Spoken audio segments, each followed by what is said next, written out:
साथियों, हम भगवान परशुराम के वंशज हैं। और आपको एक बात बता दूं, बहुत से सवाल पूछे गए, बहुत सी बातें पूछी गई आपसे। मैं आपको एक बात और बता देता हूं कि प्रथम क्रांतिकारी जो था ना, वो मंगल पांडे ही थे। प्रथम क्रांतिकारी ब्राह्मण ही थे। भारत में 90% क्रांतिकारी ब्राह्मण थे और अभी भी ब्राह्मण है।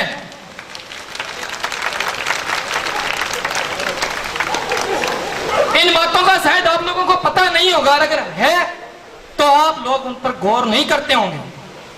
प्रतिभागी मंच पर यहां तक आता है, उसका उत्साहवर्धन करने के लिए हमें तालियां ही तो बजानी है। हम तालियां बजाएंगे तो हमारे लिए भी तालियां बजेगी।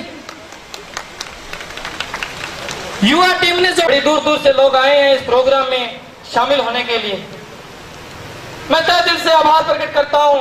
मैं भगवान परशुराम जी की तरफ से भी आभार प्रकट करता हूं।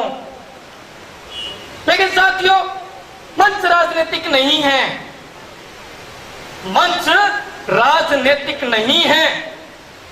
लेकिन आपको एक बात बता दूं, चाहे वो सांसद हो, चाहे वो विधानसभा हो, चाहे वो कॉलेज हो, चाहे वो किसी प्रकार का संगठन हो, उस संगठन को कामयाब करने वाले ब्राह्मण ही हैं।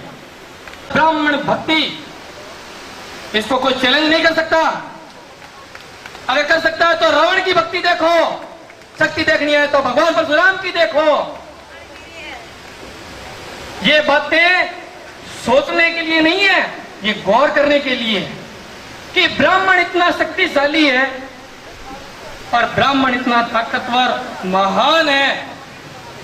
अगर ब्राह्मण को मार दिया तब भी ब्रह्म हत्या का पाप लगेगा। ब्राह्मण ने किसी प्रकार का अपराध कर दिया, चाहे उसने कैसा भी कुकृत्य किया हो, अगर उसको मार दिया तो ब्रह्म हत्या का ही पाप लगेगा, क्योंकि ब्राह्मण भगवान ब्रह्मा जी के मुख से पैदा हुआ प्राणी है। आज हमने तरह तरह से हमने प्रचार किए हैं और हमें लगा है कि मेहनत रंग लाई है हमारी, फिर भी किसी प्रकार की चूक रहती है साथियों, तो मैं क्षमा प्रार्थी हूं आप सबसे। क्योंकि मैंने जब राजस्थान ब्राह्मण महासभा युवा प्रकोष्ठ की इकाई में कदम रखा, भाई मुरली जी पारिक ने मुझे अध्यक्ष पद पर नियुक्त किया, तो साथियों सबसे पहली जो उपलब्धि थी वो हमारी ये थी कि कुछ ऐसा तो करें कि लोग ये कि ये हमारा है। आज कोई कलेक्टर आता है अगर ब्राह्मण है, अगर कोई एसडीएम, एमपी, एमएलए जो भी आते हैं अगर वो ब्राह्मण होता है तो हम बड़े गर्व से कहते हैं कि ये तो हमारा ब्राह्मण भाई है। हमें आरक्षण नहीं बता दूं, और अगर किसी को नाम पूछना तो मैं नाम भी बता दूंगा।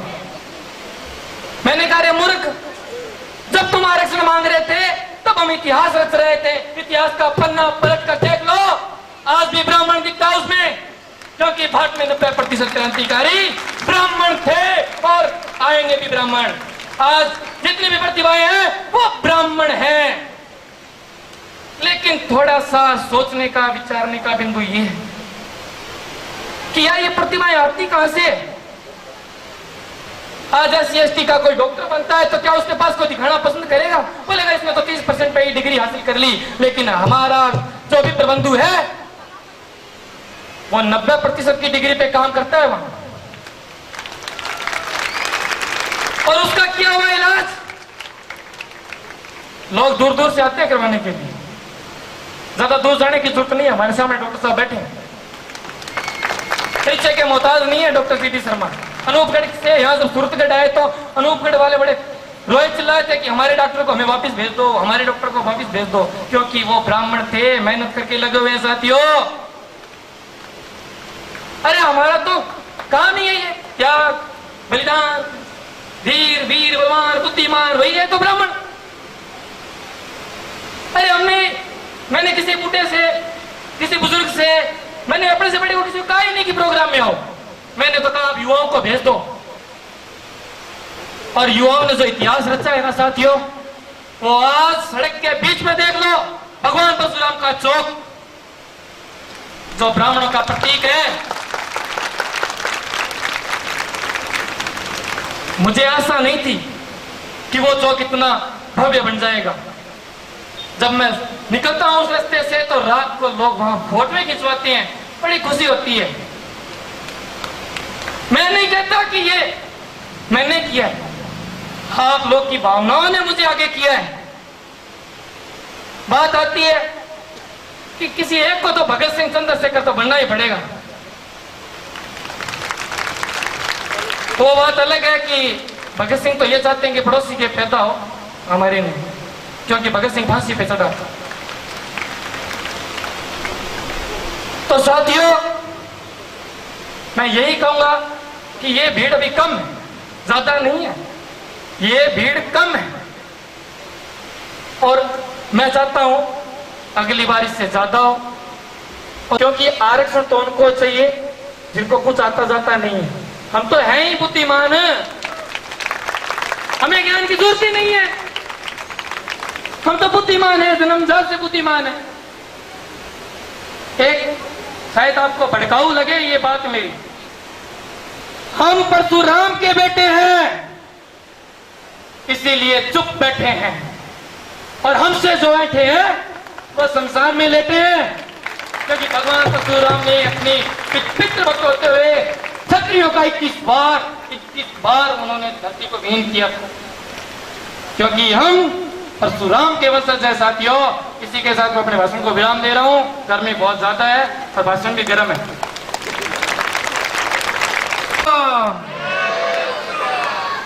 जय ब्राह्मण।